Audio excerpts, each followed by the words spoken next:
سامعین کرام، ماہ محرم الحرام یہ حرمت والے مہینوں میں سے ایک ہے، اور اس کی حرمت،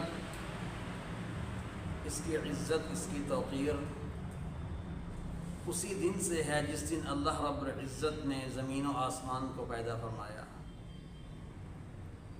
جیسے سورہ توبہ کے اندر اللہ رب العزت ارشاد فرماتے ہیں، ان عدۃ الشہور عند اللہ 12 شہرا فی کتاب اللہ یوم خلق السماوات والارض منها 4 حرم۔ اور اس مہینے کی حرمت دور جاہلیت میں بھی تھی، یعنی جاہلیت کے دور میں جہالا بھی اس مہینے کی عزت و توقیر اور اس کا احترام کیا کرتے تھے۔ نبی کریم صلی اللہ علیہ وآلہ وسلم نے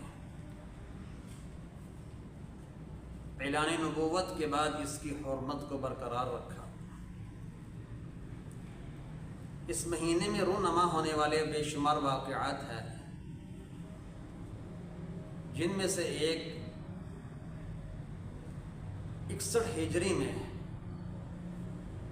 نواسہ رسول سیدنا حسین رضی اللہ تعالی عنہ کی مظلومانہ شہادت ہوئی۔ یہ تاریخ اسلام کا بڑا ہی المناک واقعہ ہے۔ یقینی بات ہے امت مسلمہ جیسے ہی 10 محرم الحرام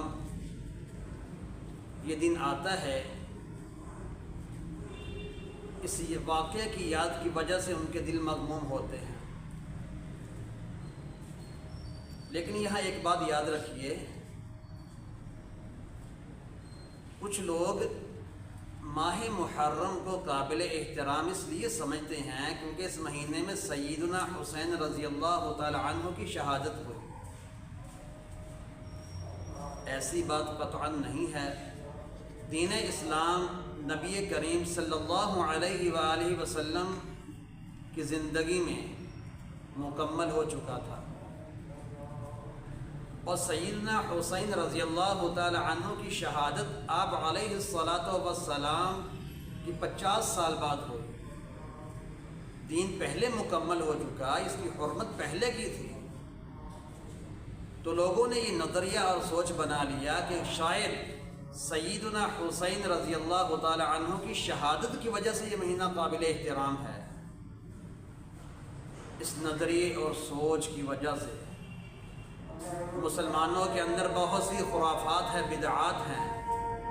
محرم الحرام میں پانی کی سبیلیں لگانا، چاول تقسیم کرنا، دیگیں بنانا، کھیرے بانٹنا، نہ جانے کون کون سی بدعات و خرافات جن کی شریعت کے اندر بالکل بھی جگہ نہیں ہے۔ اور نبی علیہ الصلاۃ والسلام نے فرما دیا تھا، لوگوں یاد رکھو، اِنَّهُ مَن يَعِشْ مِنْكُمْ بَعْدِي فَسَيَرَى اخْتِلَافًا كَثِيرًا۔ میرے بعد جب لوگ زندہ رہیں گے، ان کی زندگی میں بہت سی اختلافات رونما ہوں گے، لیکن یاد رکھو، فَعَلَيْكُمْ بِسُنَّتِي وَسُنَّةِ الْخُلَفَاءِ الرَّاشِدِينَ الْمَهْدِيِّينَ عضوا علیہا بالنواجذ۔ اس اختلاف کے دور کے اندر تم نے میری سنت کو لازم پکڑنا ہے اور میرے خلفائے راشدین کے طریقے کو اپنانا ہے۔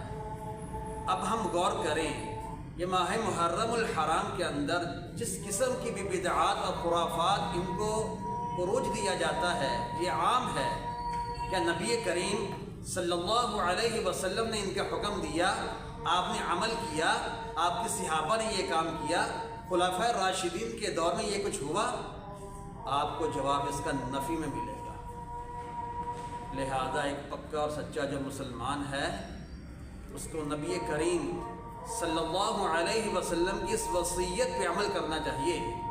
اگر آپ اس حدیث کی تفصیل دیکھو نا، جامع ترمذی، سنن ابو داود، سنن ابن ماجہ، مسند احمد کے اندر آپ علیہ الصلاۃ والسلام نے ایسی وعد و نصیحت کی کہ جس سے دل ڈر گئے، آنکھوں سے آنسو بہنے لگ گئے، اور ایسی واز تھی لوگوں نے سمجھا شاید یہ الوداعی واز ہے۔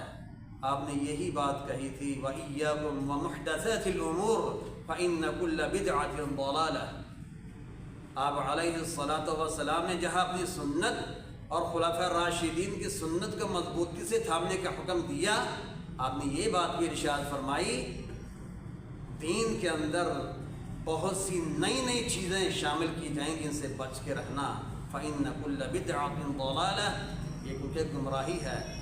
اور دوسری روایت کے اندر آپ کے الفاظ ہیں وَكُلَّ ضَلَالَةٍ فِي النَّارِ، ہر گمراہی آگ میں لے جائے گی۔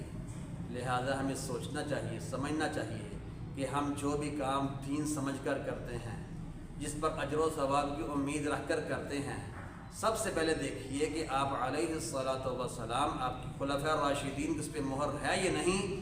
اگر ہے تو فبیہا، اگر نہیں تو یاد رکھیے یہ بدعت ہے اور اس دین اسلام کے اندر اس کی گنجائش بالکل موجود نہیں ہے۔ اللہ رب العزت ہمیں سمجھنے کی توفیق عطا فرمائے۔